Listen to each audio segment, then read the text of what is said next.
आज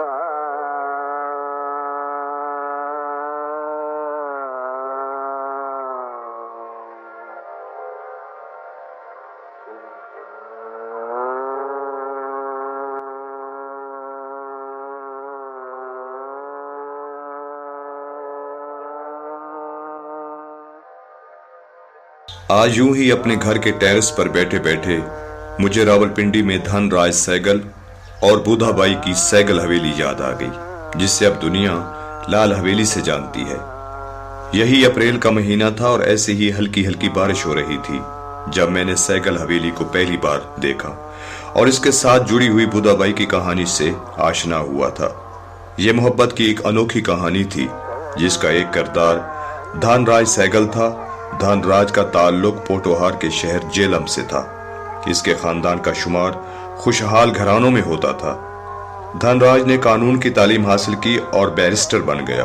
ये क़याम पाकिस्तान से पहले का जिक्र है जब एक बैरिस्टर का मुआशरे में आला मकाम होता था। इस जमाने में अमीरों की शादियां भी बड़े पैमाने पर होती थीं। एक रोज धनराज को एक ऐसी ही शादी में शिरकत की दावत मिली। शादी की यह तकरीब सियालकोट में थी और बैरिस्टर धनराज को इसमें शिरकत की ताकीद की गई थी। धनराज जब शादी में शिरकत के लिए सियालकोट जा रहा था तो इसके वहम व गुमान में भी नहीं था कि यह सफर इसकी सारी जिंदगी का रुख मोड़ देगा। तकरीब में खूब रौनक थी। गाने और रक्स की महफिल का खुसूसी एहतमाम किया गया था। ये इस जमाने में उमरा की शादियों में मामूल की बात थी। धनराज ने ऐसी कई तकरीबात में पहले भी शिरकत की थी, लेकिन आज की महफिल कुछ मुख्तलिफ थी। एक रकासा आई और जब उसने रक्स शुरू किया तो धनराज को यूं लगा इसके इर्द गिर्द की सारी चीजें रक्स में आ गई हैं। उसका चेहरा, उसकी आंखें, उसके रक्स के सारे अंदाज, धनराज को ऐसा महसूस हुआ कि वो आलम में ख्वाब में है। वो दुआ करने लगा ये ख्वाब कभी खत्म ना हो।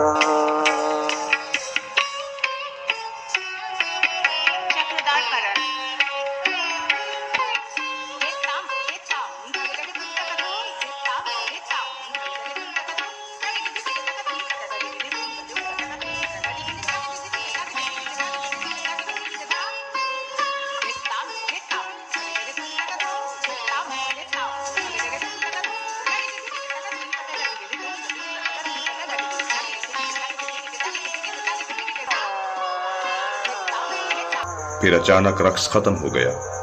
लोग उठने लगे, लेकिन धनराज अपने होश व हवास गुम कर चुका था। इसने किसी से रकासा का नाम पूछा तो इससे बताया गया कि इसका नाम बुधाबाई है। धनराज ने वहीं बैठे बैठे अपनी जिंदगी का बड़ा फैसला कर लिया कि वो बुधाबाई को अपनी जिंदगी का हिस्सा बनाएगा। वो बुधाबाई को लेकर रावलपिंडी आ गया। मोहब्बत और प्यार का इजहार रावलपिंडी के बोहड़ बाजार में एक खूबसूरत हवेली की शक्ल में हुआ। यह धनराज का ताजमहल था जो इसने अपनी बुधाबाई के लिए तामीर कराया था। हवेली का नाम सहगल हवेली रखा गया। यह इस जमाने में रावलपिंडी की एक मुनफरिद इमारत थी जिसकी तामीर में हुस्न भी था और शुकूह भी, जिसमें मीनार भी थे और दरीचे और झरोके भी। इसके अंदर एक बारादरी भी तामीर की गई थी। दरवाजों, खिड़कियों और झरोकों पर कश्मीरी नक्श निगारी का एहतमाम किया गया था। हर चीज में मोहब्बत जैसे मुजस्सम हो गई थी। धनराज और बुधाबाई हवेली के ऊपर वाले हिस्से में रहने लगे। बुधाबाई के रक्स के शौक को सामने रखते हुए हवेली में रक्स के लिए एक कमरा तामीर कराया गया था।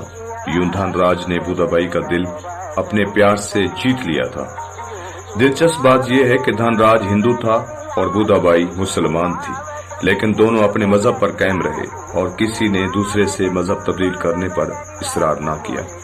धनराज ने कुछ फासले पर अपनी इबादत के लिए एक मंदिर तामीर कराया और साथ ही बुधाबाई के लिए एक मस्जिद तामीर कराई। आज भी हवेली के करीब ये मंदिर और मस्जिद अपनी जगह मौजूद हैं। धनराज ने बुधाबाई को देवी बनाकर रखा था। कहते हैं इस जमाने में जब रावलपिंडी शहर में इक्का दुक्का कारें हुआ करती थी तब बुधाबाई कार में सफर करती थी। इनके पास 1938 मॉडल की आस्टन कार थी जिसके लकड़ी के टायरों पर रबड़ चढ़ा हुआ था। वो एक मैग्नेटिक सिस्टम से चलती थी।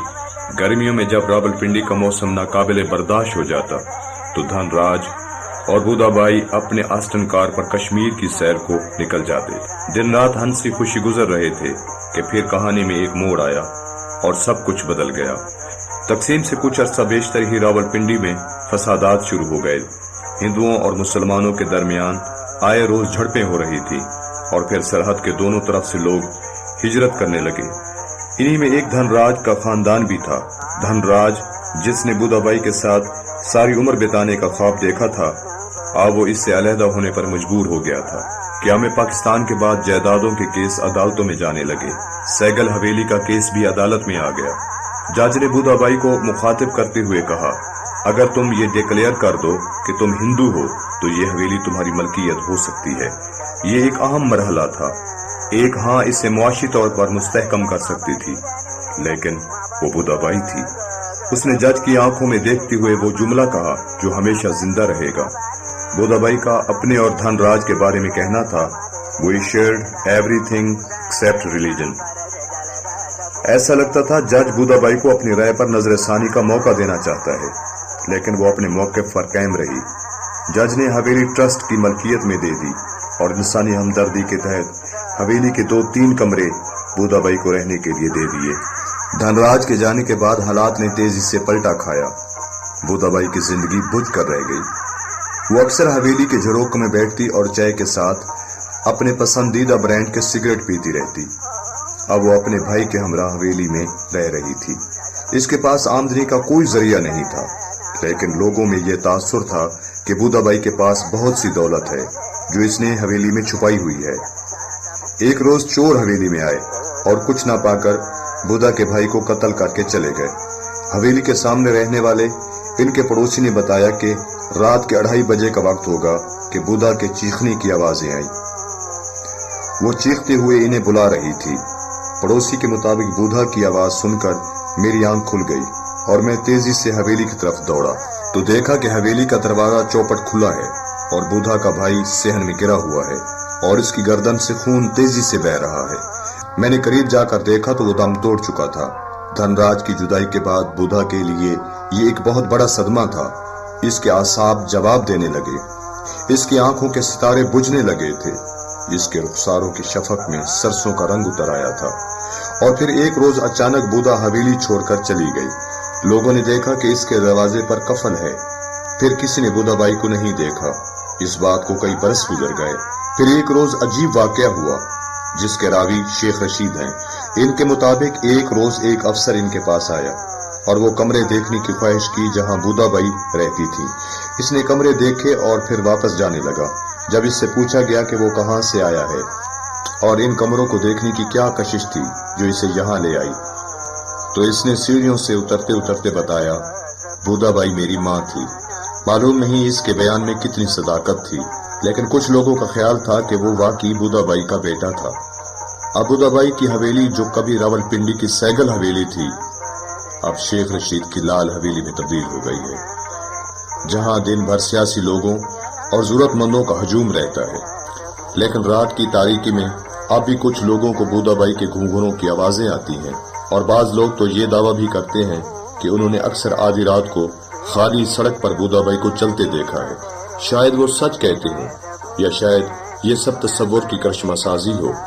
आज यूं ही अपने घर के टेरेस पर बैठे बैठे मुझे धनराज सैगल और बुदाबाई की सैगल हवेली याद आ गई, जिसे अब दुनिया लाल हवेली के नाम से जानती है। यही अप्रैल का महीना था और ऐसी ही हल्की हल्की बारिश हो रही थी जब मैंने सैगल हवेली को पहली बार देखा था और इसके साथ जुड़ी हुई बुदाबाई की कहानी से आशना हुआ था।